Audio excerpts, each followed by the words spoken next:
ಎಲ್ಲರಿಗೂ ನಮಸ್ಕಾರ ಸ್ನೇಹಿತರೆ. ನಿನ್ನ ವ್ಯಕ್ತಿತ್ವದ ಶಿಲ್ಪಿ ನೀನೆ. ವ್ಯಕ್ತಿತ್ವದ ಬೆಲೆ ಎಂದಿಗೂ ಕಳೆದುಕೊಳ್ಳಬೇಡ. ಕಾರಣ ನೀನು ವಿಶೇಷ, ನೀನು ಅದ್ಭುತ. ಈ ಆತ್ಮವಿಶ್ವಾಸ ಸದಾ ಹೀಗೆ ಇರಲಿ. ಮಕರ ರಾಶಿಯವರು ನಿಮ್ಮ ಜೀವನವನ್ನು ಗೆಲ್ಲಲು ನಿಮ್ಮ ಯಾವ 5 ಅಭ್ಯಾಸಗಳನ್ನು ಬಿಡಬೇಕು ಎಂಬಂತಹ ವಿಚಾರಗಳನ್ನು ಈ ವಿಡಿಯೋದಲ್ಲಿ ತಿಳಿಸಿಕೊಡಲಿದ್ದೇನೆ. ಅದಕ್ಕೂ ಮುಂಚೆ ನೀವಿನ್ನು ಚಾನಲ್ಗೆ ಸಬ್ಸ್ಕ್ರೈಬ್ ಆಗಿಲ್ಲ ಅಂದರೆ ಈಗಲೇ ಸಬ್ಸ್ಕ್ರೈಬ್ ಆಗಿ, ಹಾಗೆ ವಿಡಿಯೋಗೆ ಲೈಕ್ ಮಾಡಿ, ವಿಡಿಯೋ ಸ್ಕಿಪ್ ಮಾಡದೆ ಕೊನೆ ತನಕ ನೋಡಿ. ಎಲ್ಲರೂ ಭಕ್ತಿಯಿಂದ ಓಂ ಶ್ರೀ ಶನೇಶ್ವರ ನಮಃ ಅಂತ ಕಮೆಂಟ್ ಮಾಡಿ. ಈ ಅಭ್ಯಾಸಗಳನ್ನು ತಿದ್ದಿಕೊಂಡ್ರೆ ನಿಮ್ಮ ಜೀವನದಲ್ಲಿ ಸೋಲು ಎಂಬ ಪದಕ್ಕೆ ಅವಕಾಶವೇ ಇರುವುದಿಲ್ಲ.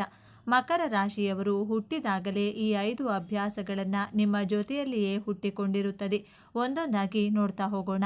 ಮಕರ ರಾಶಿಯವರು ಬದಲಾಯಿಸಿಕೊಳ್ಳಬೇಕಾದಂಥ ಮೊದಲನೆಯ ಅಭ್ಯಾಸ, ನೀವು ನಿಮ್ಮ ಜಾಬ್ ಬಗ್ಗೆ, ಬಿಸ್ನೆಸ್ ಬಗ್ಗೆ ಹಾಗೂ ನಿಮ್ಮ ಸಂಬಂಧಗಳ ಬಗ್ಗೆ ತುಂಬಾ ಇನ್ಸೆಕ್ಯೂರ್ ಆಗಿರುತ್ತೀರಾ. ಜಾಬ್ ಹೊರಟು ಹೋದರೆ ಏನು ಮಾಡುವುದು, ಜಾಬಲ್ಲಿ ಸಮಸ್ಯೆಗಳು ಬಂದರೆ, ಜಾಬ್ ಸಿಗಲಿಲ್ಲ ಅಂದರೆ ಎಂಬಂಥ ಅನೇಕ ನೆಗೆಟಿವ್ ಥಾಟ್ಗಳು ನಿಮ್ಮ ತಲೆಯಲ್ಲಿ ಓಡಾಡ್ತಾನೆ ಇರುತ್ತದೆ. ಹಾಗೂ ಸಂಬಂಧಗಳ ಬಗ್ಗೆ ಇನ್ಸೆಕ್ಯೂರ್ ಆಗಿರುತ್ತೀರಾ.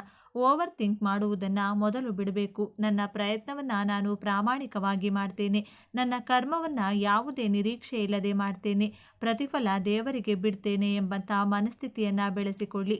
ಏನಾಗುತ್ತದೆ, ಮಹಾನಂದರೆ ಕೆಲಸ ಕಳೆದುಕೊಳ್ತೇನೆ, ಮತ್ತೊಂದು ಕೆಲಸ ಸಿಕ್ಕೇ ಸಿಗುತ್ತದೆ. ಯಾಕೆ ಭಯ ಪಡಬೇಕು, ಯಾಕೆ ಓವರ್ ಥಿಂಕ್ ಮಾಡಬೇಕು?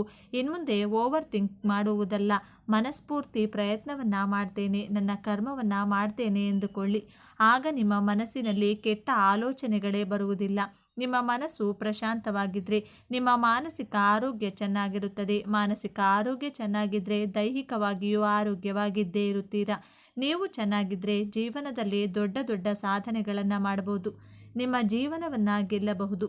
ಮಕರ ರಾಶಿಯವರು ಬದಲಾಯಿಸಿಕೊಳ್ಳಬೇಕಾದಂಥ ಎರಡನೆಯ ಅಭ್ಯಾಸ, ನಿಮ್ಮ ಹಣದ ವ್ಯಯ ಮಾಡುವುದರಲ್ಲಿ ಗಮನವಿರಲಿ. ನಿಮ್ಮ ಎಕ್ಸ್ಪೆನ್ಸಿವ್ ಬಗ್ಗೆ ಕಂಟ್ರೋಲ್ ಇರಬೇಕು. 32ನೇ ವರ್ಷದವರೆಗೂ ನೀವು ಹಣವನ್ನು ಹೆಚ್ಚಾಗಿ ಖರ್ಚು ಮಾಡ್ತೀರಾ. 32ನೇ ವರ್ಷದ ನಂತರ ನಿಮ್ಮ ಖರ್ಚು ವೆಚ್ಚಗಳ ಬಗ್ಗೆ ಹಿಡಿತವನ್ನು ಸಾಧಿಸಲು ಕಲಿಯುತ್ತೀರಾ. ಆದರೆ ಮೊದಲಿನಿಂದಲೇ ಹಣಕಾಸಿನ ಉಳಿತಾಯದ ಬಗ್ಗೆ ಗಮನ ಹರಿಸಿದರೆ ನೀವು ನಿಮ್ಮ ಜೀವನವನ್ನು ಗೆದ್ದೇ ಗೆಲ್ಲುತ್ತೀರಾ. ಮಕರ ರಾಶಿಯವರು ಬದಲಾಯಿಸಿಕೊಳ್ಳಬೇಕಾದಂಥ ಮೂರನೆಯ ಅಭ್ಯಾಸ, ಜೀವನದಲ್ಲಿ ರಿಸ್ಕನ್ನು ತೆಗೆದುಕೊಳ್ಳಲು ಮುಂದೆ ಬರುವುದಿಲ್ಲ. 90% ಮಕರ ರಾಶಿಯವರು ರಿಸ್ಕ್ ತೆಗೆದುಕೊಳ್ಳಲು ಹೆದರಿಕೊಳ್ತೀರಾ. ನಿಮ್ಮ ಲಗ್ನಾಧಿಪತಿ ಸ್ಟ್ರಾಂಗ್ ಆಗಿದ್ದರೆ, ಲಗ್ನದಲ್ಲಿ ಪಾಸಿಟಿವ್ ಮಂಗಳ ಗ್ರಹ ಸ್ಥಿತವಿದ್ದರೆ ರಿಸ್ಕ್ ಟೇಕರ್ ಆಗಿರುತ್ತೀರಾ. ತುಂಬ ಧೈರ್ಯಶಾಲಿಗಳಾಗಿರ್ತೀರಾ. ಇಲ್ಲದಿದ್ದರೆ 90ರಷ್ಟು ಮಕರ ರಾಶಿಯವರು ಜೀವನದಲ್ಲಿ ರಿಸ್ಕ್ ತೆಗೆದುಕೊಳ್ಳಲು ಭಯಪಡುತ್ತೀರಾ. ರಿಸ್ಕ್ ತೆಗೆದುಕೊಂಡು ಸೋತು ಹೋದರೆ ಎನ್ನುವಂಥ ಭಯ, ಆ ಸೋಲಿನಿಂದ ಅನುಭವದ ಪಾಠವನ್ನು ಕಲಿಯಬಹುದು, ಮತ್ತೆ ಆ ತಪ್ಪಾಗದ ರೀತಿ ಎಚ್ಚರಿಕೆಯನ್ನು ವಹಿಸಬಹುದು. ಎಕ್ಸಾಂಪಲ್, ನಾನು ಸ್ವಿಮ್ಮಿಂಗ್ ಕಲಿಬೇಕು ಅಂದ್ಕೊಂಡ್ರೆ ನೀರಿಗೆ ಇಳಿಯಲೇಬೇಕು. ಚಳಿ, ಗಾಳಿ, ಮಳೆಗೆ ಹೆದರಬಾರದು. ನೀರು, ಚಳಿ ಹೇಗಪ್ಪ ಅಂತ ಹೆದರಿಕೊಂಡ್ರೆ ಈಜು ಕಲಿಯಲು ಅಸಾಧ್ಯ. ಹಾಗೆಯೇ ಜೀವನದಲ್ಲಿ ಏನನ್ನಾದರೂ ಸಾಧಿಸಬೇಕು ಅಂದುಕೊಂಡ್ರೆ ಮೊದಲು ಮುನ್ನುಗ್ಗಬೇಕು. ಹೆದರಿಕೊಂಡು ಇಟ್ಟ ಹೆಜ್ಜೆಯನ್ನು ಹಿಂದಕ್ಕೆ ಯಾವತ್ತೂ ಇಡಬಾರದು. ಮಕರ ರಾಶಿಯವರು ಬದಲಾಯಿಸಿಕೊಳ್ಳಬೇಕಾದಂಥ 4ನೇ ಅಭ್ಯಾಸ, ನಿಮ್ಮ ತಪ್ಪುಗಳನ್ನು ಯಾರಾದರೂ ಹೇಳಿದರೆ, ತಿಳಿ ಹೇಳಿದರೆ ನೀವು ನಿಮ್ಮ ತಪ್ಪುಗಳನ್ನು ಒಪ್ಪಿಕೊಳ್ಳುವುದಿಲ್ಲ. ಆ ತಪ್ಪನ್ನು ಸುತ್ತಿ ಬಳಸಿ ಹೇಳ್ತೀರಾ, ನೇರವಾಗಿ ಒಪ್ಪಿಕೊಳ್ಳುವುದಿಲ್ಲ. ನಮ್ಮ ಬೆನ್ನು ನಮಗೆ ಯಾವತ್ತೂ ಕಾಣಿಸುವುದಿಲ್ಲ, ಹಾಗೆಯೇ ನಮ್ಮ ತಪ್ಪುಗಳು ನಮಗೆ ತಿಳಿಯುವುದಿಲ್ಲ.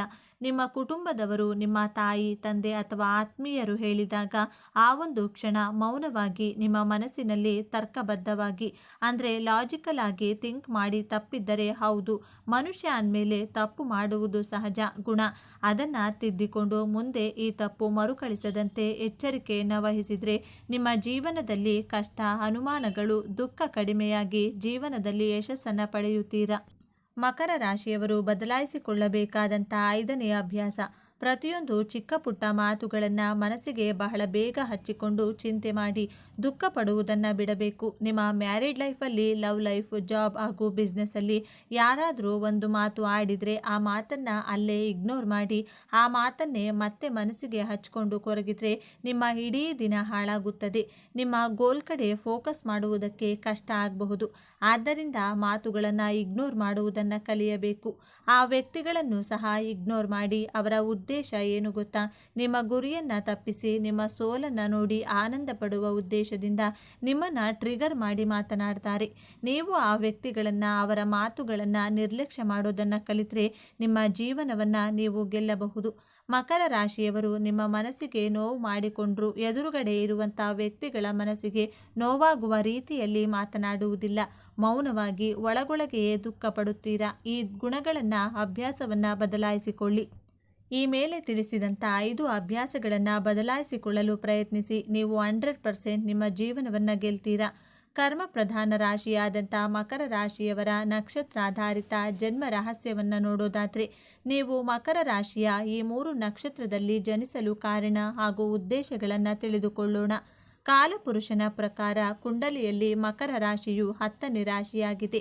ಮಕರ ರಾಶಿಯಲ್ಲಿ ಉತ್ತರಾಷಾಢ ನಕ್ಷತ್ರದ 2, 3 ಹಾಗೂ 4ನೇ ಪಾದಗಳು, ಶ್ರವಣ ನಕ್ಷತ್ರದ 4 ಪಾದಗಳು, ಧನಿಷ್ಠ ನಕ್ಷತ್ರದ 1 ಹಾಗೂ 2ನೇ ಪಾದಗಳು ಕಂಡುಬರುತ್ತವೆ.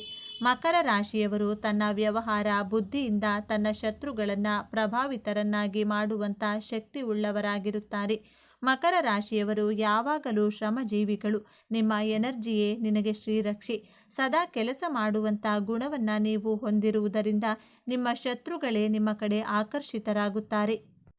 ಮಕರ ರಾಶಿಯವರು ನಿಮ್ಮ ಸ್ವಭಾವಕ್ಕೆ ತಕ್ಕಂತೆ ಹಾಗೂ ಸಮಯಕ್ಕೆ ತಕ್ಕಂತೆ ಹೋರಾಟ ಮಾಡುವ ಗುಣದವರಾಗಿರುತ್ತೀರಿ. ಮಕರ ರಾಶಿಯವರು ನಿಮ್ಮ ರಾಶಿಯಲ್ಲಿ ಕುಜಗ್ರಹ ಉಚ್ಚ ಸ್ಥಾನದಲ್ಲಿರುವ ಕಾರಣದಿಂದ ನೀವು ಯಾವುದೇ ಒಂದು ಹೋರಾಟದ ಗುಣ, ಸಾಹಸ ಹಾಗೂ ಪ್ರವೃತ್ತಿಯಲ್ಲಿ ಸದಾ ಶಕ್ತಿವಂತರಾಗಿರುತ್ತೀರಾ. ನಿಮಗೆ ಸಡನ್ನಾಗಿ ಕೋಪ ಬರುವುದಿಲ್ಲ. ಕ್ರಮೇಣವಾಗಿ ಕೋಪಿಸಿಕೊಂಡು ನಿಧಾನವಾಗಿ ಶಾಂತವಾಗುತ್ತೀರಾ. ಮಕರ ರಾಶಿಯವರು ಸತತ ಪರಿಶ್ರಮ ಹಾಗೂ ಕೆಲಸ ಮಾಡುವಂಥ ಆಶಾವಾದಿಗಳಾಗಿರುತ್ತಾರೆ. ಬೇರೆಯವರಿಗೆ ಸಹಾನುಭೂತಿಯಿಂದ ಪ್ರೀತಿ ತೋರಿಸುತ್ತೀರಾ. ಮಕರ ರಾಶಿಯವರು ನೀವು ಬಾಲ್ಯದಲ್ಲಿ ತುಂಬ ಕಷ್ಟಪಟ್ಟಿರುತ್ತೀರಾ. ನಿಮಗೆ 30 ವರ್ಷಗಳು ತುಂಬಿದ ನಂತರ ನಿಧಾನವಾಗಿ ಯಶಸ್ಸನ್ನು ಕಾಣುತ್ತಾ ಹೋಗುತ್ತೀರಾ. ಮುಂದೊಂದು ದಿನ ನೀವು ಅಂದುಕೊಂಡಂಥ ಗುರಿಯನ್ನು ತಲುಪುತ್ತೀರಾ. ನಿಮ್ಮ ವಿವಾಹ ಜೀವನ ಬಹಳ ಸಂಘರ್ಷದಿಂದ ಕೂಡಿರುತ್ತದೆ. ಮಕರ ರಾಶಿಯವರು ನಿಮಗೆ 30 ವರ್ಷಗಳು ತುಂಬಿದ ನಂತರ ನಿಮ್ಮ ವಯಸ್ಸು ಏರಿಕೆ ಆದಂತೆಲ್ಲ ಸಮಾಜದಲ್ಲಿ ನಿಮಗೆ ಗೌರವ, ಸನ್ಮಾನ, ಯಶಸ್ಸು, ಕೀರ್ತಿ, ಸುಖ, ಸಂತೋಷ, ಒಳ್ಳೆಯ ಸಂತುಷ್ಟ ಜೀವನ ನಿಮಗೆ ಪ್ರಾಪ್ತಿಯಾಗುತ್ತದೆ. ಮಕರ ರಾಶಿಯವರು ನೀವು ಏಕಾಂತ ಪ್ರಿಯರಾಗಿರುತ್ತೀರಾ. ನೀವು ಮಕರ ರಾಶಿಯಲ್ಲಿಯೇ ಜನಿಸಲು ಕಾರಣವೇನು ಎಂದು ನೋಡೋದಾದರೆ, ನಿಮ್ಮ ಪೂರ್ವ ಜನ್ಮವನ್ನು ಕುಂಡಲಿಯ 1, 5, 9ನೇ ಭಾವದಿಂದ ವಿಶ್ಲೇಷಿಸಬೇಕು. ನಾವು ಹಿಂದಿನ ಪೂರ್ವ ಜನ್ಮವನ್ನು ತಿಳಿಯಲು ಪಂಚಮ ಭಾವ ಹಾಗೂ ಮುಂದಿನ ಜನ್ಮವನ್ನು ನೋಡಲು 9ಮ ಭಾವವನ್ನು ನೋಡಬೇಕು. ನಿಮ್ಮ ಪಂಚಮ ಸ್ಥಾನ ವೃಷಭ ರಾಶಿಯಾಗಿದ್ದರೆ ವೃಷಭ ರಾಶಿಯ ಅಧಿಪತಿ ಶುಕ್ರಗ್ರಹ. ನಿಮ್ಮ 9ಮ ಭಾವ ಕನ್ಯಾ ರಾಶಿಯಲ್ಲಿ ಬರುತ್ತದೆ. ಕುಂಡಲಿಯ 5ನೇ ಮನೆ ನಿಮ್ಮ ಪೂರ್ವ ಜನ್ಮದ ಉದ್ದೇಶವನ್ನು ತಿಳಿಸುತ್ತದೆ. ಕುಂಡಲಿಯ ವ್ಯಯ ಭಾವ ನಿಮ್ಮ ಜೀವನದ ಅಂತಿಮ ಸ್ಥಿತಿಯನ್ನು ತಿಳಿಸುತ್ತದೆ. 9ಮ ಭಾವ ನೀವು ಈ ಜನ್ಮದಿಂದ ಯಾವ ಪುಣ್ಯಗಳನ್ನು ನಿಮ್ಮ ಜೊತೆ ತೆಗೆದುಕೊಂಡು ಹೋಗ್ತೀರಿ ಎಂದು ತಿಳಿಸುತ್ತದೆ. ನೀವು ಈ ಭೂಮಿ ಮೇಲೆ ಜನಿಸಿದಾಗ ಉತ್ತರಾಷಾಢ, ಶ್ರವಣ, ಧನಿಷ್ಠ ನಕ್ಷತ್ರಗಳು ಲಭ್ಯವಾಗಿದೆ. ನೀವು ಹಿಂದಿನ ಜನ್ಮದಲ್ಲಿ ಸತತವಾಗಿ ಕೆಲಸ ಕಾರ್ಯಗಳನ್ನು ಮಾಡುವುದರ ಜೊತೆಗೆ ನಿಮ್ಮ ಕುಟುಂಬ ಹಾಗೂ ಸ್ನೇಹಿತರ ಜೊತೆ ಪ್ರೀತಿ ವಿಶ್ವಾಸದಿಂದ ಇರದೆ ಪ್ರಾಪಂಚಿಕ ಸುಖ ಭೋಗಗಳನ್ನು ಅನುಭವಿಸಲು ಮರೆತಿರುತ್ತೀರಾ. ಕೇವಲ ಕರ್ಮಕ್ಕೆ ಗಮನ ಕೊಟ್ಟು ಜೀವನದ ಆನಂದವನ್ನು ಅನುಭವಿಸದ ಕಾರಣ ಈ ಜನ್ಮದಲ್ಲಿ ವಿಭಿನ್ನವಾದಂತಹ ತತ್ವದೊಂದಿಗೆ ಮಕರ ರಾಶಿಯಲ್ಲಿ ಜನಿಸಿರುತ್ತೀರಾ. ಜೀವನದ ಆನಂದವನ್ನು ಅನುಭವಿಸುತ್ತಾ ಸತತ ಪ್ರಯತ್ನ ಮಾಡುವುದು ಮಕರ ರಾಶಿಯವರ ಮೂಲ ಗುಣವಾಗಿರುತ್ತದೆ. ನಿಮ್ಮ ಹಿಂದಿನ ಜನ್ಮದ ಮೂಲ ಗುಣಗಳು ಈ ಜನ್ಮದಲ್ಲಿಯೂ ಸಹ ನಿಮ್ಮ ಜೊತೆಯಲ್ಲಿಯೇ ನಿಮಗೆ ರಕ್ತಗತವಾಗಿ ಬಂದಿರುತ್ತದೆ. ನಿಮ್ಮ ಪಂಚಮೇಶ ಶುಕ್ರಗ್ರಹ ಪದೇ ಪದೇ ನಿಮಗೆ ಜ್ಞಾಪಿಸುತ್ತದೆ. ನೀವು ಕೇವಲ ಕೆಲಸ ಮಾಡಲು ಪ್ರಾಮುಖ್ಯತೆ ಕೊಡದೆ ಜೀವನದ ಆನಂದವನ್ನು ಸಹ ಅನುಭವಿಸಿರುವುದಿಲ್ಲ. ಅಂದರೆ ಒಂದು ವೇಳೆ ನೀವು ಪ್ರಕೃತಿಯ ಸಾನ್ನಿಧ್ಯದಲ್ಲಿ ಬೆರೆಯದಿದ್ದರೆ ಅಥವಾ ಪ್ರಕೃತಿಯೊಂದಿಗೆ ಸಮಯ ಕಳೆಯದಿದ್ದರೆ, ಪ್ರಯಾಣಗಳನ್ನು, ಯಾತ್ರೆಗಳನ್ನು ಮಾಡದಿದ್ದರೆ ಮುಂದಿನ ಜನ್ಮದಲ್ಲಿಯೂ ಸಹ ಮತ್ತೆ ನೀವು ಮಕರ ರಾಶಿಯಲ್ಲಿಯೇ ಜನಿಸಬೇಕಾಗುತ್ತದೆ. ಮಕರ ರಾಶಿ ಪ್ರಾಕೃತಿಕ ಕುಂಡಲಿಯಲ್ಲಿ 10ನೇ ಭಾವದಲ್ಲಿ ಬರುತ್ತದೆ. 10ನೇ ಭಾವ ಅಂದರೆ ಬಹಳ ಬಲಯುತವಾದಂತಹ ಸ್ಥಾನ. ಕುಂಡಲಿಯ 4 ಕೇಂದ್ರ ಸ್ಥಾನಗಳಲ್ಲಿ 10ನೆಯ ಸ್ಥಾನ ವಿಶೇಷವಾದದ್ದು. ನಕ್ಷತ್ರ ದೃಷ್ಟಿಯಿಂದ ನೋಡೋದಾದರೆ ಉತ್ತರಾಷಾಢ ನಕ್ಷತ್ರದ ಅಧಿಪತಿ ಸೂರ್ಯದೇವ, ರಾಶ್ಯಾಧಿಪತಿ ಶನಿಗ್ರಹ. ಆದ್ದರಿಂದ ಉತ್ತರಾಷಾಢ ನಕ್ಷತ್ರದ ಜಾತಕದವರು ಈ ಜನ್ಮದಲ್ಲಿ ಅಲೌಕಿಕ ಕಾರ್ಯಗಳನ್ನು ಮಾಡ್ತೀರಾ. ರಾಜಕೀಯ ಕ್ಷೇತ್ರದಲ್ಲಿ ಸೇವೆ ಮಾಡಲು ನಿಮ್ಮ ಜನನವಾಗಿರುತ್ತದೆ. ನಿಮ್ಮ ಕುಟುಂಬದಲ್ಲಿಯೂ ನೀವೇ ರಾಜನ ರೀತಿ ನಿರ್ಧಾರಗಳನ್ನು ತೆಗೆದುಕೊಳ್ತೀರಾ. ನಾಯಕತ್ವದ ಗುಣ ನಿಮ್ಮ ರಕ್ತದಲ್ಲಿಯೇ ಬೆರೆತಿರುತ್ತದೆ. ಆದರೆ ಶನಿ ಹಾಗೂ ಸೂರ್ಯನ ಸಂಯೋಗವಿರುವುದರಿಂದ ಉತ್ತರಾಷಾಢ ನಕ್ಷತ್ರದವರು ನಾನು ನನ್ನಿಂದಲೇ ಎಂಬಂಥ ಅಹಂಭಾವ ನಿಮ್ಮಲ್ಲಿದ್ದೇ ಇರುತ್ತದೆ. ಒಂದು ವೇಳೆ ಈ ಭಾವನೆ ನಿಮಗೆ ಬರದೇ ಇದ್ದರೆ ನಿಮ್ಮ ಜೀವನದಲ್ಲಿ ಅತ್ಯಂತ ಎತ್ತರದ ಮಟ್ಟದಲ್ಲಿ ಬೆಳೆದು ಯಶಸ್ವಿಯಾಗುತ್ತೀರಾ. ನೀವು ಶ್ರವಣ ನಕ್ಷತ್ರದಲ್ಲಿ ಜನಿಸಿದರೆ ಶ್ರವಣ ನಕ್ಷತ್ರದ ಅಧಿಪತಿ ಚಂದ್ರಗ್ರಹ, ಮಕರ ರಾಶ್ಯಾಧಿಪತಿ ಶನಿದೇವ. ಚಂದ್ರನ ಕಾರಕತ್ವ ಮನಸ್ಸು, ತಾಯಿ, ಭಾವನೆ. ಶನಿಯ ಕಾರಕತ್ವ ಜವಾಬ್ದಾರಿ, ಕರ್ಮ, ಸತತ ಪ್ರಯತ್ನ. ಈ ಕಾರಣದಿಂದ ಈ ನಕ್ಷತ್ರದಲ್ಲಿ ಜನಿಸಿದವರು ನಿಮ್ಮ ಭಾವನೆಗಳು ಹಾಗೂ ನಿಮ್ಮ ಮನಸ್ಸು ಚಂದ್ರನ ರೀತಿಯಲ್ಲಿ ಕೋಮಲವಾಗಿರುತ್ತದೆ. ಕೋಮಲ ಮನಸ್ಸಿನಿಂದ ಸತತವಾಗಿ ಯಾವುದೇ ಪ್ರಯತ್ನ ಮಾಡುವಂಥ ಜವಾಬ್ದಾರಿಯನ್ನು ನಿಭಾಯಿಸಲು ನೀವು ಈ ನಕ್ಷತ್ರದಲ್ಲಿ ಜನಿಸಿರುತ್ತೀರಾ. ಆದರೆ ನಿಮ್ಮ ಸುತ್ತಮುತ್ತಲಿನ ಜನರು ನಿಮ್ಮ ಮನಸ್ಸಿಗೆ ಬಹಳ ದುಃಖ ಕೊಡುತ್ತಾರೆ, ನಿಮ್ಮನ್ನು ಅರ್ಥ ಮಾಡಿಕೊಳ್ಳುವುದಿಲ್ಲ.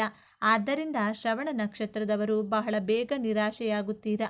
ಕೋಮಲ ಮನಸ್ಸಿನಿಂದ ಕಠೋರ ಪರಿಶ್ರಮ ಮಾಡುವಂಥ ಉದ್ದೇಶದಿಂದ ಈ ನಕ್ಷತ್ರದಲ್ಲಿ ನಿಮ್ಮ ಜನನವಾಗಿರುತ್ತದೆ. ಆದ್ದರಿಂದ ನಿಮ್ಮ ಭಾವನೆಗಳ ಜೊತೆ ತೊಳಲಾಟ ಮಾಡದೆ ಕೇವಲ ನಿಮ್ಮ ಜವಾಬ್ದಾರಿಗಳನ್ನು ನಿಭಾಯಿಸಬೇಕು. ಧನಿಷ್ಠ ನಕ್ಷತ್ರದಲ್ಲಿ ಜನಿಸಿದವರು ಸ್ವಲ್ಪ ವಿಭಿನ್ನವಾಗಿರುತ್ತಾರೆ. ಧನಿಷ್ಠ ನಕ್ಷತ್ರದ ಅಧಿಪತಿ ಕುಜಗ್ರಹ. ಕುಜಗ್ರಹ ನಿಮ್ಮ ಜನ್ಮ ಕುಂಡಲಿಯ ಸುಕೇಶ ಹಾಗೂ ಲಾಭೇಶನಾಗಿರುತ್ತದೆ. ಚತುರ್ಥ ಹಾಗೂ ಲಾಭಾಧಿಪತಿಯಾಗಿರುವುದರಿಂದ ನೀವು ಮಾಡಿರುವಂಥ ಕೆಲಸಕ್ಕೆ, ಪರಿಶ್ರಮಕ್ಕೆ ತಕ್ಕ ಬೆಲೆ, ಹಾಗೆಯೇ ವಿಶೇಷ ಲಾಭವನ್ನು ಪಡೆದುಕೊಳ್ತೀರಾ. ಧನವನ್ನು ಕೊಡುವಂಥ ನಕ್ಷತ್ರವಾದ ಧನಿಷ್ಠ ನಕ್ಷತ್ರದಲ್ಲಿ ಜನಿಸಿದವರು ಉತ್ತರಾಷಾಢ ಹಾಗೂ ಶ್ರವಣ ನಕ್ಷತ್ರದವರಿಗಿಂತ ಹಣಕಾಸು ವಿಚಾರದಲ್ಲಿ, ಹೆಚ್ಚಿನ ಲಾಭದ ವಿಚಾರದಲ್ಲಿ ಬಹಳ ಅದೃಷ್ಟವಂತರಾಗಿರುತ್ತೀರಾ. ಈ ಜಾತಕದವರಿಗೆ ಸೌಖ್ಯವು ಬಹಳ ಚೆನ್ನಾಗಿರುತ್ತದೆ. ಈ ನಕ್ಷತ್ರದ ಸಂಬಂಧ ಚತುರ್ಥ ಭಾವಕ್ಕೆ ಕನೆಕ್ಟ್ ಆಗಿರುವುದರಿಂದ ಹಾಗೂ ಸಂಬಂಧಿಸಿರುವುದರಿಂದ ಇವರಿಗೆ ಒಳ್ಳೆಯ ಆರೋಗ್ಯ, ಸುಖ, ಶಾಂತಿ, ನೆಮ್ಮದಿ ಹಾಗೂ ಧನ ಪ್ರಾಪ್ತಿಯಾಗುತ್ತದೆ. ಈ ಮಾಹಿತಿ ನಿಮಗೆ ಇಷ್ಟವಾಗಿದೆ ಎಂದು ನಾನು ಭಾವಿಸ್ತೇನೆ. ಈ ಮಾಹಿತಿಯನ್ನು ಲೈಕ್ ಮಾಡಿ, ಶೇರ್ ಮಾಡಿ, ನಮ್ಮ ಚಾನಲ್ನ ತಪ್ಪದೇ ಸಬ್ಸ್ಕ್ರೈಬ್ ಮಾಡ್ಕೊಳ್ಳಿ. ಒಂದೊಳ್ಳೆ ಮಾಹಿತಿಯೊಂದಿಗೆ ಪುನಃ ಭೇಟಿಯಾಗೋಣ. ಅಲ್ಲಿಯವರೆಗೂ ನೋಡ್ತಾ ಇರಿ ನಮ್ಮ ಚಾನಲ್ನ. ಎಲ್ಲರೂ ಭಕ್ತಿಯಿಂದ ಓಂ ಶ್ರೀ ಶನೇಶ್ವರ ನಮಃ ಅಂತ ಕಮೆಂಟ್ ಮಾಡಿ. ಆತ್ಮೀಯ ಮಕರ ರಾಶಿಯವರೇ, 12 ವರ್ಷಗಳ ಬಳಿಕ ದೇವಗುರು ಬೃಹಸ್ಪತಿ ತನ್ನ ಸ್ಥಾನ ಬದಲಾಯಿಸುತ್ತಿದ್ದಾರೆ. ಈ ಬದಲಾವಣೆ ಮಕರ ರಾಶಿಯವರಿಗೆ ವರದಾನವಾಗುತ್ತದಾ ಅಥವಾ ಒಂದು ದೊಡ್ಡ ಎಚ್ಚರಿಕೆಯಾಗುತ್ತಾ? ನಿಮ್ಮ ಜೀವನದಲ್ಲಿ ಇನ್ನು 3 ತಿಂಗಳು ಏನನ್ನ ಬೇಕಾದರೂ ಬದಲಾಯಿಸಬಹುದು. ಆದರೆ 5 ತಪ್ಪು ನಿರ್ಧಾರ ಎಲ್ಲವನ್ನೂ ಹಾಳು ಮಾಡಬಹುದು. ಈ ಗುರು ಸಂಚಾರದಲ್ಲಿ ಲಾಭ ಪಡೆಯುವ ದಾರಿ, ನಷ್ಟ ತಪ್ಪಿಸುವ ಉಪಾಯ, ಯಾವ ವಿಷಯದಲ್ಲಿ ಎಚ್ಚರವಾಗಿರಬೇಕು, ಯಾವ ಪರಿಹಾರ ಮಾಡಿದರೆ ಯಶಸ್ಸು, ಎಲ್ಲವೂ ಈ ವಿಡಿಯೋದಲ್ಲಿದೆ. ಯಾವುದೇ ಕಾರಣಕ್ಕೂ ನಾನು ತಿಳಿಸಿರುವ 3ನೇ ಪರಿಹಾರವನ್ನು ತಪ್ಪಿಸಲು ಹೋಗಬೇಡಿ. ಆ ಸರಳ ಪರಿಹಾರ ನಿಮ್ಮ ಜೀವನವನ್ನೇ ಉದ್ಧಾರ ಮಾಡುತ್ತದೆ. ಪೂರ್ತಿ ವಿಡಿಯೋ ನೋಡುವುದಕ್ಕಿಂತ ಮೊದಲು ನಮ್ಮ ಚಾನಲ್ಗೆ ಸಬ್ಸ್ಕ್ರೈಬ್ ಆಗಿ ಮತ್ತು ಜೈ ಗುರುದೇವ ಅಥವಾ ನನ್ನ ಕಷ್ಟಗಳಿಗೆ ಗುರುರಾಯರಿದ್ದಾರೆ ಎಂದು ಕಮೆಂಟ್ ಮಾಡಿ. ಮಕರ ರಾಶಿಯವರೇ, ನೀವು ಹುಟ್ಟಿನಿಂದಲೇ ಶ್ರಮಜೀವಿಗಳು ಮತ್ತು ಅತ್ಯಂತ ಜವಾಬ್ದಾರಿಯುತ ವ್ಯಕ್ತಿಗಳು. ಶನಿದೇವನ ಆಳ್ವಿಕೆಗೆ ಒಳಪಟ್ಟಿರುವ ನಿಮ್ಮ ರಾಶಿಯವರು ಜೀವನದಲ್ಲಿ ಯಾವುದನ್ನು ಸುಲಭವಾಗಿ ಪಡೆದವರಲ್ಲ. ಪ್ರತಿಯೊಂದು ಸಣ್ಣ ಸಾಧನೆಗೂ, ಪ್ರತಿಯೊಂದು ಹೆಜ್ಜೆಗೂ ನೀವು ನಿಮ್ಮ ಬೆವರನ್ನು ಹರಿಸಿದ್ದೀರಿ, ಹಗಲಿರುಳು ಕಷ್ಟಪಟ್ಟಿದ್ದೀರಿ. ಕಳೆದ ಕೆಲವು ವರ್ಷಗಳಿಂದ ನೀವು ಅನುಭವಿಸಿದ ಮಾನಸಿಕ ಒತ್ತಡ, ವೃತ್ತಿ ಜೀವನದ ಏರಿಳಿತಗಳು, ಆರ್ಥಿಕ ಮುಗ್ಗಟ್ಟು ಮತ್ತು ಸಂಬಂಧಗಳಲ್ಲಿ ಎದುರಾದ ಬಿರುಕುಗಳು ಕೇವಲ ನಿಮಗೆ ಮಾತ್ರ ಗೊತ್ತು. ಹೊರಗಡೆ ನಗುನಗುತ್ತಾ ಯಾರಿಗೂ ತಮ್ಮ ನೋವನ್ನು ತೋರಿಸಿಕೊಳ್ಳದೆ ಎಲ್ಲವನ್ನು ತಮ್ಮೊಳಗೆ ಅರಗಿಸಿಕೊಳ್ಳುವ ನಿಮ್ಮ ವ್ಯಕ್ತಿತ್ವ ನಿಜಕ್ಕೂ ಮೆಚ್ಚುವಂಥದ್ದು. ಇನ್ನು ನಿಮ್ಮ ವೈಯಕ್ತಿಕ ಜೀವನದ ಬಗ್ಗೆ ಹೇಳೋದಾದರೆ, ಮಕರ ರಾಶಿಯ ಅವಿವಾಹಿತರಿಗೆ ಇದು ನಿಜಕ್ಕೂ ಒಂದು ಸುವರ್ಣ ಕಾಲ. ಎಷ್ಟೋ ವರ್ಷಗಳಿಂದ ಸೂಕ್ತ ಸಂಗಾತಿಗಾಗಿ ಹುಡುಕುತ್ತಿದ್ದವರಿಗೆ ವಿವಾಹದ ಮಾತುಕತೆಗಳು ಹತ್ತಿರ ಬಂದು ಅರ್ಧಕ್ಕೆ ನಿಂತು ಹೋಗುತ್ತಿದ್ದವರಿಗೆ ವಯಸ್ಸಾಗುತ್ತದೆ. ಮದುವೆ ಯೋಗ ಕೂಡಿ ಬಾರದೆ ಕಂಗಾಲಾಗಿದ್ದವರಿಗೆ ಈಗ ಖಚಿತವಾದ ವಿವಾಹ ಯೋಗ ಕೂಡಿ ಬರಲಿದೆ. ನಿಮ್ಮ ಮನಸ್ಸಿಗೆ ಒಪ್ಪುವ, ನಿಮ್ಮನ್ನು ಚೆನ್ನಾಗಿ ಅರ್ಥ ಮಾಡಿಕೊಳ್ಳುವ, ನಿಮ್ಮ ಸಂಕಷ್ಟಗಳಲ್ಲಿ ಜೊತೆಯಾಗಿ ನಿಲ್ಲುವ ಮತ್ತು ನಿಮ್ಮ ಭವಿಷ್ಯಕ್ಕೆ ಆಧಾರವಾಗುವ ಸುಂದರವಾದ ಗುಣವಂತ ಸಂಗಾತಿ ನಿಮಗೆ ಸಿಗಲಿದ್ದಾರೆ. 7ನೇ ಮನೆಯಲ್ಲಿ ಉಚ್ಚ ಸ್ಥಾನದಲ್ಲಿರುವ ಗುರುವು ವಿವಾಹದ ದಾರಿಯಲ್ಲಿರುವ ಎಲ್ಲ ಅಡೆತಡೆಗಳನ್ನು, ದೋಷಗಳನ್ನು ನಿವಾರಣೆ ಮಾಡುತ್ತಾನೆ. ನಿಮ್ಮ ಮನೆಯಲ್ಲಿ ಕಂಕಣ ಭಾಗ್ಯದ ಸದ್ದು, ಮಂಗಳ ವಾದ್ಯಗಳ ಶಬ್ದ ಕೇಳಿ ಬರಲಿದೆ. ಕೇವಲ ಅವಿವಾಹಿತರಿಗೆ ಮಾತ್ರವಲ್ಲ, ವಿವಾಹಿತರಿಗೂ ಈ ಸಮಯ ಅತ್ಯಂತ ಮಧುರವಾಗಿರುತ್ತದೆ. ಗಂಡ ಹೆಂಡತಿಯ ನಡುವೆ ಈ ಹಿಂದೆ ಇದ್ದ ಹಳೆಯ ಮನಸ್ತಾಪಗಳು, ಸಣ್ಣ ಪುಟ್ಟ ಜಗಳಗಳು, ತಪ್ಪು ತಿಳುವಳಿಕೆಗಳು ಉದಯಿಸುತ್ತಿರುತ್ತವೆ. ಸೂರ್ಯನ ಮುಂದಿನ ಮಂಜಿನಂತೆ ಕರಗಿ ಹೋಗುತ್ತವೆ. ದಾಂಪತ್ಯ ಜೀವನದಲ್ಲಿ ಅನ್ಯೋನ್ಯತೆ, ಪ್ರೀತಿ ಮತ್ತು ವಿಶ್ವಾಸ ಇಮ್ಮಡಿಯಾಗುತ್ತದೆ. ಪರಸ್ಪರ ಅರ್ಥ ಮಾಡಿಕೊಳ್ಳುವ ಗುಣ ಬೆಳೆಯುತ್ತದೆ. ನೀವಿಬ್ಬರೂ ಒಬ್ಬರಿಗೊಬ್ಬರು ಆಸರೆಯಾಗಿ ಬೆನ್ನೆಲುಬಾಗಿ ನಿಲ್ಲುತ್ತೀರಿ. ನಿಮ್ಮ ಮನೆಯ ವಾತಾವರಣವು ಸ್ವರ್ಗದಂತೆ ಭಾಸವಾಗುತ್ತದೆ. ಆದರೂ ಈ ಸಂತೋಷದ ಉತ್ತುಂಗದಲ್ಲಿರುವಾಗ ನೀವು ಮಾಡಬಹುದಾದ ಒಂದು ಸಣ್ಣ ತಪ್ಪು ನಿರ್ಧಾರ ನಿಮ್ಮ ನೆಮ್ಮದಿಯನ್ನು ಕಸಿದುಕೊಳ್ಳಬಹುದು. ಆ ತಪ್ಪು ಯಾವ ಕ್ಷೇತ್ರದಲ್ಲಾಗಬಹುದು ಮತ್ತು ಅದನ್ನು ತಪ್ಪಿಸುವುದು ಹೇಗೆ ಎಂದು ಈಗ ವಿವರಿಸುತ್ತೇನೆ. ಇದನ್ನು ಎಂದಿಗೂ ನಿರ್ಲಕ್ಷ್ಯ ಮಾಡಬೇಡಿ. ಗುರುವು ಸದಾ ಒಳಿತನ್ನು ಮಾಡುತ್ತಾನೆ ಎಂಬುದು 100ಕ್ಕೆ 100 ಸತ್ಯ. ಆದರೆ ಎಚ್ಚರಿಕೆ ಎಂಬುದು ಪ್ರತಿಯೊಬ್ಬ ಮನುಷ್ಯನಿಗೆ ಇರಲೇಬೇಕಾದ ಬಹುಮುಖ್ಯ ಗುಣ. ಗ್ರಹಗಳ ಅನುಗ್ರಹವಿದ್ದರೂ ನಮ್ಮ ಕಾರ್ಯಗಳಲ್ಲಿ ಜಾಗರೂಕತೆ ಇಲ್ಲದಿದ್ದರೆ ಕಷ್ಟ ಅನುಭವಿಸಬೇಕಾಗುತ್ತದೆ. ಈ ಅವಧಿಯಲ್ಲಿ ನೀವು ಅತಿ ಮುಖ್ಯವಾಗಿ ಗಮನ ಹರಿಸಬೇಕಾದದ್ದು ನಿಮ್ಮ ಸಂಗಾತಿಯ ಆರೋಗ್ಯದ ಕಡೆಗೆ. ಗುರುವಿನ ಪ್ರಭಾವದಿಂದ ಕೆಲಸದ ಒತ್ತಡ ಹೆಚ್ಚಾಗಬಹುದು, ಓಡಾಟ ಹೆಚ್ಚಾಗಬಹುದು. ಇದರಿಂದಾಗಿ ನಿಮ್ಮ ಸಂಗಾತಿಯ ಆರೋಗ್ಯದಲ್ಲಿ ಸಣ್ಣ ಪುಟ್ಟ ಏರುಪೇರುಗಳಾಗುವ ಸಾಧ್ಯತೆಗಳಿವೆ. ಅವರ ಆಹಾರ ಪದ್ಧತಿ, ಸಮಯಕ್ಕೆ ಸರಿಯಾದ ಊಟ, ಸಾಕಷ್ಟು ನಿದ್ರೆ ಮತ್ತು ಮಾನಸಿಕ ನೆಮ್ಮದಿಯ ಕಡೆಗೆ ನೀವು ವಿಶೇಷ ಗಮನ ಹರಿಸಬೇಕು. ಅವರಿಗೆ ಯಾವುದಾದರೂ ಸಣ್ಣ ಅನಾರೋಗ್ಯ, ಆಯಾಸ ಅಥವಾ ಮಾನಸಿಕ ಕಿರಿಕಿರಿ ಕಂಡು ಬಂದರೆ ಅದನ್ನು ನಿರ್ಲಕ್ಷ್ಯ ಮಾಡದೆ ತಕ್ಷಣವೇ ವೈದ್ಯರನ್ನು ಸಂಪರ್ಕಿಸುವುದು ಒಳಿತು. ಆರೋಗ್ಯವೇ ಮಹಾಭಾಗ್ಯ. ಸಂಗಾತಿಯ ಆರೋಗ್ಯ ಹದಗೆಟ್ಟರೆ ಇಡೀ ಕುಟುಂಬದ ನೆಮ್ಮದಿ ಹಾಳಾಗುತ್ತದೆ ಎಂಬುದನ್ನು ಮರೆಯಬೇಡಿ. ಇನ್ನು ಎರಡನೆಯ ಅತಿ ದೊಡ್ಡ ಎಚ್ಚರಿಕೆ ಎಂದರೆ ಪಾಲುದಾರಿಕೆ. ಒಪ್ಪಂದಗಳಲ್ಲಿ ನೀವು ವಹಿಸಬೇಕಾದ ಮುನ್ನೆಚ್ಚರಿಕೆಯ ವ್ಯಾಪಾರ ಚೆನ್ನಾಗಿ ನಡೆಯುತ್ತಿದೆ, ನಿರೀಕ್ಷೆಗೂ ಮೀರಿ ಲಾಭ ಬರುತ್ತಿದೆ. ಜೊತೆಗಿರುವವರು ಬಹಳ ಒಳ್ಳೆಯವರು ಎಂದು ಯಾರನ್ನೂ ಕಣ್ಣುಮುಚ್ಚಿ ನಂಬಲು ಹೋಗಬೇಡಿ. ಬಂಡವಾಳ ಹೂಡುವಾಗ ಅಥವಾ ಯಾವುದೇ ಕಾನೂನಾತ್ಮಕ ಕಾಗದ ಪತ್ರಗಳಿಗೆ ಸಹಿ ಹಾಕುವ ಮುನ್ನ ಕನಿಷ್ಠ 10 ಬಾರಿಯಾದರೂ ಅದನ್ನು ಓದಿ ಅರ್ಥ ಮಾಡಿಕೊಳ್ಳಿ. ಬೇಕಿದ್ರೆ ಕಾನೂನು ತಜ್ಞರ ಸಲಹೆ ಪಡೆಯಿರಿ. ಹಣಕಾಸಿನ ವ್ಯವಹಾರಗಳಲ್ಲಿ ನಿಮ್ಮ ಲೆಕ್ಕಾಚಾರ ಪಕ್ಕಾ ಇರಲಿ. ಅತಿಯಾದ ವಿಶ್ವಾಸ ಮತ್ತು ಮಿತಿಮೀರಿದ ನಂಬಿಕೆಯು ಕೆಲವೊಮ್ಮೆ ಮೋಸಕ್ಕೆ ದಾರಿ ಮಾಡಿಕೊಡಬಹುದು. ಭವಿಷ್ಯದಲ್ಲಿ ಸಂಬಂಧಗಳು ಹಾಳಾಗಬಹುದು ಎಂದರೆ ಆರಂಭದಲ್ಲಿಯೇ ಎಲ್ಲವೂ ಲಿಖಿತ ರೂಪದಲ್ಲಿ ಸ್ಪಷ್ಟವಾಗಿರಬೇಕು. ಆದ್ದರಿಂದ ವ್ಯವಹಾರದಲ್ಲಿ ಸ್ನೇಹವನ್ನು ಮತ್ತು ವೃತ್ತಿಪರತೆಯನ್ನು ಬೇರೆ ಬೇರೆಯಾಗಿಡುವುದು ಅತ್ಯಂತ ಅವಶ್ಯಕ. ಈ 2 ಪ್ರಮುಖ ಎಚ್ಚರಿಕೆಗಳನ್ನು ನೀವು ಕಟ್ಟುನಿಟ್ಟಾಗಿ ಪಾಲಿಸಿದರೆ ನಿಮ್ಮ ಯಶಸ್ಸಿನ ಓಟವನ್ನು ಯಾರಿಂದಲೂ, ಯಾವ ಶಕ್ತಿಯಿಂದಲೂ ತಡೆಯಲು ಸಾಧ್ಯವಿಲ್ಲ. ಈಗ ನೀವು ಕಾಯುತ್ತಿದ್ದ ಆ ಅದ್ಭುತ ಪರಿಹಾರಗಳ ಬಗ್ಗೆ ಹೇಳುವ ಸಮಯ ಬಂದಿದೆ. ಅದರಲ್ಲೂ 3ನೇ ಪರಿಹಾರ ನಿಮ್ಮ ಜೀವನದ ದಿಕ್ಕನ್ನೇ ಬದಲಾಯಿಸುತ್ತದೆ. ಅದೇನು ಎಂದು ತಿಳಿಯಲು ಸಿದ್ಧರಾಗಿ. ನಿಮ್ಮ ಅದೃಷ್ಟವನ್ನು ಇನ್ನಷ್ಟು ಹೆಚ್ಚಿಸಿಕೊಳ್ಳಲು ಎದುರಾಗಬಹುದಾದ ಸಣ್ಣ ಪುಟ್ಟ ವಿಘ್ನಗಳನ್ನು ದೂರ ಮಾಡಲು ಮತ್ತು ಗ್ರಹಗಳ ಸಂಪೂರ್ಣ ಆಶೀರ್ವಾದವನ್ನು ಪಡೆಯಲು ಕೆಲವು ಅತ್ಯಂತ ಸರಳವಾದ ಆದರೆ ಅತ್ಯಂತ ಶಕ್ತಿಶಾಲಿಯಾದ ಪರಿಹಾರಗಳನ್ನು ನೀವು ಶ್ರದ್ಧೆಯಿಂದ ಮಾಡಬೇಕಾಗುತ್ತದೆ. ಮೊದಲನೆಯದಾಗಿ, ಸಂಪತ್ತಿನ ಅಧಿದೇವತೆಯಾದ ಐಶ್ವರ್ಯ ಮಹಾಲಕ್ಷ್ಮಿಯ ಕೃಪಾ ಕಟಾಕ್ಷವನ್ನು ಪಡೆಯಲು ಪ್ರತಿ ಶುಕ್ರವಾರ ತಪ್ಪದೇ ಸ್ನಾನದ ನಂತರ ಶುಚಿರ್ಭೂತರಾಗಿ ಶ್ರೀ ಸೂಕ್ತವನ್ನು ಪಠಿಸಿ. ಶ್ರೀ ಸೂಕ್ತದ ಪಠಣವು ಸಾಮಾನ್ಯವಾದದ್ದಲ್ಲ. ಅದರಲ್ಲಿರುವ ಪ್ರತಿಯೊಂದು ಅಕ್ಷರವೂ ಬೀಜಾಕ್ಷರಗಳಷ್ಟೇ ಶಕ್ತಿಯುತವಾಗಿವೆ. ಇದರ ಪತನದಿಂದ ಮನೆಯಲ್ಲಿರುವ ದರಿದ್ರ ಮತ್ತು ನಕಾರಾತ್ಮಕ ಶಕ್ತಿಗಳು ನಾಶವಾಗಿ ದೈವಿಕ ಸಕಾರಾತ್ಮಕ ಶಕ್ತಿಯ ಸಂಚಾರವಾಗುತ್ತದೆ. ಹಣದ ಹರಿವು ನಿರಂತರವಾಗಿರಲು, ಬಂದ ಹಣ ಕೈಯಲ್ಲಿ ನಿಲ್ಲಲು ಇದು ದಾರಿ ಮಾಡಿಕೊಡುತ್ತದೆ. ನಿಮಗೆ ಸಂಸ್ಕೃತ ಶ್ಲೋಕಗಳನ್ನು ಪಠಿಸಲು ಕಷ್ಟವಾದರೆ ಅಥವಾ ಸಾಧ್ಯವಾಗದಿದ್ದರೆ ಶುಕ್ರವಾರದಂದು ಬೆಳಿಗ್ಗೆ ಮತ್ತು ಸಂಜೆ ಮನೆಯಲ್ಲಿ ದೀಪ ಹಚ್ಚಿ ಶ್ರೀ ಸೂಕ್ತದ ಆಡಿಯೋವನ್ನು ಭಕ್ತಿಯಿಂದ ಕೇಳಿದರೂ ಸಾಕು. ಭಗವಂತ ನಿಮ್ಮ ಭಕ್ತಿಯನ್ನು ಮೆಚ್ಚುತ್ತಾನೆ. ಎರಡನೆಯ ಪರಿಹಾರವೆಂದರೆ ನಿಮ್ಮ ಸಂಗಾತಿಗೆ ಆಗಾಗ ಹಳದಿ ಬಣ್ಣದ ಉಡುಗೊರೆಗಳನ್ನು ನೀಡಿ. ಜ್ಯೋತಿಷ್ಯ ಶಾಸ್ತ್ರದಲ್ಲಿ ಗುರುವಿಗೆ ಅತ್ಯಂತ ಪ್ರಿಯವಾದ ಗುರುವಿನ ತತ್ವವನ್ನು ಪ್ರತಿನಿಧಿಸುವ ಬಣ್ಣವೆಂದರೆ ಅದು ಹಳದಿ ಬಣ್ಣದ ವಸ್ತ್ರ, ಸೀರೆ, ಶರ್ಟ್, ಸಿಹಿ ತಿನಿಸು ಅಥವಾ ಯಾವುದೇ ಸಣ್ಣ ಉಡುಗೊರೆಯನ್ನು ಪ್ರೀತಿಯಿಂದ ನಿಮ್ಮ ಸಂಗಾತಿಗೆ ನೀಡುವುದರಿಂದ ನಿಮ್ಮಿಬ್ಬರ ನಡುವಿನ ಪ್ರೀತಿ ದುಪ್ಪಟ್ಟಾಗುತ್ತದೆ. 7ನೇ ಮನೆಯಲ್ಲಿರುವ ಗುರುವಿನ ಬಲ ಹೆಚ್ಚಾಗುತ್ತದೆ. ಇದರಿಂದ ದಾಂಪತ್ಯದಲ್ಲಿರುವ ಅಡೆತಡೆಗಳು ನಿವಾರಣೆಯಾಗಿ ಗುರುವಿನ ಸಂಪೂರ್ಣ ಅನುಗ್ರಹ ಲಭಿಸುತ್ತದೆ. ಇದು ಕೇವಲ ಉಡುಗೊರೆಯಲ್ಲ, ನಿಮ್ಮ ದಾಂಪತ್ಯವನ್ನು ಬಲಪಡಿಸುವ ಮತ್ತು ಗ್ರಹದೋಷಗಳನ್ನು ನಿವಾರಿಸುವ ಒಂದು ಸುಂದರವಾದ ಮತ್ತು ಪ್ರಭಾವಶಾಲಿ ತಂತ್ರ. ಈಗ ನಾವು ಮೂರನೇ ಮತ್ತು ಅತ್ಯಂತ ಪ್ರಭಾವಶಾಲಿಯಾದ ಪರಿಹಾರದ ಕಡೆಗೆ ಬರೋಣ. ವಿಡಿಯೋದ ಆರಂಭದಲ್ಲಿ ನಾನು ಒತ್ತಿ ಹೇಳಿದ ಮಹತ್ವದ ಪರಿಹಾರವಿದು. ಇದನ್ನು ನೀವು ಯಾವುದೇ ಕಾರಣಕ್ಕೂ ಚಾಚು ತಪ್ಪದೆ ಪಾಲಿಸಬೇಕು. ನಾನು ವಿಡಿಯೋದ ಆರಂಭದಲ್ಲಿ ಉಲ್ಲೇಖಿಸಿದ ಈ ವಿಶೇಷವಾದ ಜೀವನವನ್ನೇ ಬದಲಾಯಿಸುವ ಶಕ್ತಿಯಿರುವ ಮೂರನೇ ಪರಿಹಾರವೇ ಗುರುಮಂತ್ರದ ಜಪ. ನೀವು ಪ್ರತಿದಿನ ಮುಂಚಾನೆ ಎದ್ದು ಸ್ನಾನ ಮುಗಿಸಿ ಶುಚಿರ್ಭೂತರಾಗಿ ನಿಮ್ಮ ಮನೆಯ ದೇವರ ಕೋಣೆಯಲ್ಲಿ ಪ್ರಶಾಂತವಾಗಿ ಕುಳಿತು 108 ಬಾರಿ ಗುರುಮಂತ್ರವನ್ನು ಜಪಿಸಬೇಕು. ಓಂ ಭ್ರೂಂ ಬೃಹಸ್ಪತಯೇ ನಮಃ ಎಂಬ ಈ ಮಂತ್ರವು ಅತ್ಯಂತ ಶಕ್ತಿಶಾಲಿಯಾದದ್ದು. ಜ್ಞಾನ, ಶಾಂತಿ ಮತ್ತು ಸಮೃದ್ಧಿಯ ಸಂಕೇತವಾದ ಈ ಮಂತ್ರವು ನಿಮ್ಮ ಮನಸ್ಸಿನಲ್ಲಿರುವ ಎಲ್ಲ ಗೊಂದಲಗಳನ್ನು ನಿವಾರಿಸುತ್ತದೆ. ಕಠಿಣ ಪರಿಸ್ಥಿತಿಗಳಲ್ಲಿ ನಿಮಗೆ ಸರಿಯಾದ ನಿರ್ಧಾರಗಳನ್ನು ತೆಗೆದುಕೊಳ್ಳುವ ಅದ್ಭುತ ಶಕ್ತಿಯನ್ನು ಮತ್ತು ವಿವೇಚನೆಯನ್ನು ನೀಡುತ್ತದೆ. ಈ ಮಂತ್ರದ ನಿರಂತರ ಜಪದಿಂದ ನಿಮ್ಮ ದೇಹದ ಸುತ್ತಲೂ ಮತ್ತು ನಿಮ್ಮ ಮನೆಯ ಸುತ್ತಲೂ ಒಂದು ದೈವಿಕ ರಕ್ಷಣಾ ಕವಚ ನಿರ್ಮಾಣವಾಗುತ್ತದೆ. ಯಾವುದೇ ಕಷ್ಟಗಳು, ಅಡೆತಡೆಗಳು, ಶತ್ರುಗಳ ಕಾಟ ಬಂದರೂ ಅದನ್ನು ಎದುರಿಸಿ ನಿಲ್ಲುವ ಶಕ್ತಿ ನಿಮ್ಮೊಳಗೆ ಜಾಗೃತವಾಗುತ್ತದೆ. ದಯವಿಟ್ಟು ಈ ಮಂತ್ರ ಜಪವನ್ನು ಕೇವಲ ಒಂದು ಆಚರಣೆಯಾಗಿರದೆ ನಿಮ್ಮ ದಿನಚರಿಯ ಒಂದು ಅವಿಭಾಜ್ಯ ಭಾಗವನ್ನಾಗಿಸಿಕೊಳ್ಳಿ.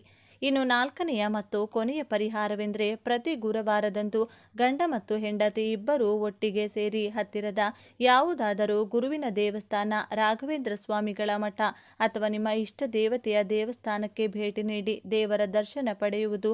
ದಂಪತಿಗಳಾಗಿ ದೇವಸ್ಥಾನಕ್ಕೆ ಹೋಗುವುದರಿಂದ ನಿಮ್ಮ ನಡುವಿನ ಆಧ್ಯಾತ್ಮಿಕ ಬಂಧ ಗಟ್ಟಿಯಾಗುತ್ತದೆ.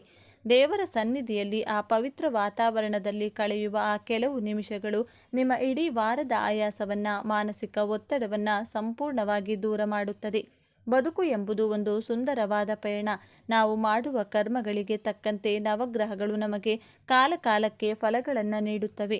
ನಿಮ್ಮ ರಾಶ್ಯಾಧಿಪತಿಯಾದ ಶನಿಯು ಕರ್ಮದ ನ್ಯಾಯಾಧೀಶನಾದರೆ ನಿಮ್ಮ 7ನೇ ಮನೆಗೆ ಬಂದಿರುವ ಗುರುವು ಕರುಣೆಯ ಸಾಗರ.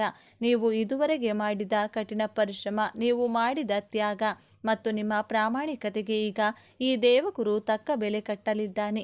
ಈ ಹಿಂದಿನ 12 ವರ್ಷಗಳ ಕಾಲಚಕ್ರದಲ್ಲಿ ನೀವು ಸಾಕಷ್ಟು ಕಳೆದುಕೊಂಡಿರಬಹುದು, ಹಲವಾರು ಕಹಿ ಘಟನೆಗಳನ್ನು ಎದುರಿಸಿರಬಹುದು, ಜೀವನದ ಅನೇಕ ಕಠಿಣ ಪಾಠಗಳನ್ನು ಕಲಿತಿರಬಹುದು. ನಿಮಗೆ ಯಾರು ನಿಜವಾದ ಆಪ್ತರು, ಯಾರು ಮುಖವಾಡ ಹಾಕಿಕೊಂಡಿರುವ ಶತ್ರುಗಳು, ಕಷ್ಟ ಬಂದಾಗ ಯಾರು ಜೊತೆಗಿರುತ್ತಾರೆ ಎಂಬ ಸ್ಪಷ್ಟವಾದ ಅರಿವು ಈಗ ನಿಮಗಿದೆ. ಈ ಸುದೀರ್ಘ ಅನುಭವವೇ ನಿಮ್ಮ ಮುಂದಿನ ಬದುಕಿಗೆ ಅತಿ ದೊಡ್ಡ ಬಂಡವಾಳ. ಗುರುವಿನ ಈ ಉಚ್ಚ ಸ್ಥಿತಿಯು ನಿಮ್ಮಲ್ಲಿರುವ ಸೂಕ್ತ ಪ್ರತಿಭೆಯನ್ನು ಹೊರತರಲು, ನಿಮ್ಮ ಅಂತರಂಗದ ಆಸೆಗಳನ್ನು ಈಡೇರಿಸಿಕೊಳ್ಳಲು ಒಂದು ಅದ್ಭುತವಾದ ವೇದಿಕೆಯನ್ನು ಕಲ್ಪಿಸಿಕೊಡುತ್ತಿದೆ. ವಿಡಿಯೋವನ್ನು ಇಲ್ಲಿಯವರೆಗೆ ಅತ್ಯಂತ ತಾಳ್ಮೆಯಿಂದ ಮತ್ತು ಆಸಕ್ತಿಯಿಂದ ನೋಡಿದ್ದಕ್ಕಾಗಿ ನಿಮಗೆಲ್ಲರಿಗೂ ಹೃದಯಪೂರ್ವಕ ಧನ್ಯವಾದಗಳು. ನಾನು ಆ ಭಗವಂತನಲ್ಲಿ ಕಳಕಳಿಯಿಂದ ಪ್ರಾರ್ಥಿಸುತ್ತೇನೆ.